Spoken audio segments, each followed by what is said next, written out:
আসসালামু আলাইকুম প্রিয় গাইস, টাটা EX2 একটা গাড়ি নিয়ে আসলাম 2019 সালের গাড়ি। অল্প কয়েকদিনের জন্য 19 সাল পাই নাই, 2-4 দিনের জন্য। এই জন্য আমরা 19 সাল বলি না, অনেক সময় 18 সাল বলি। যাই হোক, যারা এই কন্ডিশনে গাড়ি লাগবে অবশ্যই আমাদের সাথে যোগাযোগ করবেন। গাড়ি কালার টাবার অনেক ফ্রেশ, গাড়ির কন্ডিশন অনেক ফ্রেশ।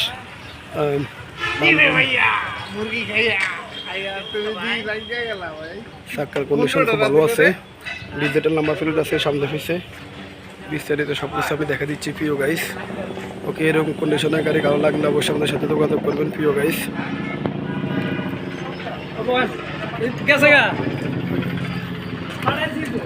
এদের ভিতরে কন্ডিশন আমি সব কিছু দেখা দিচ্ছি প্রিয় গাইস। মালিকানা ওকে আছে, কাগজপত্র আপলোডেড আছে। কারো পছন্দ হলে অবশ্যই যোগাযোগ করবেন। ওকে, যারা আমার চ্যানেল নতুন দেখেন অবশ্যই সাবস্ক্রাইব করবেন, পাশে থাকা বেল আইকন দিয়ে অন করে দিবেন। আরও নতুন গাড়ি আমাদের কাছে ইনশাল্লাহ পাবেন, যোগাযোগ করবেন। আশা করি সবাই ভালো থাকবেন, ভালো থাকেন ইনশাল্লাহ। আল্লাহ হাফেজ। ওকে, সবাইকে আমার জন্য চ্যানেল দেখার জন্য অসংখ্য ধন্যবাদ। এই গাড়ির দাম দিচ্ছি আমরা 5 লাখ টাকা, কারো পছন্দ হলে কিছু কমবে। আসসালামু আলাইকুম।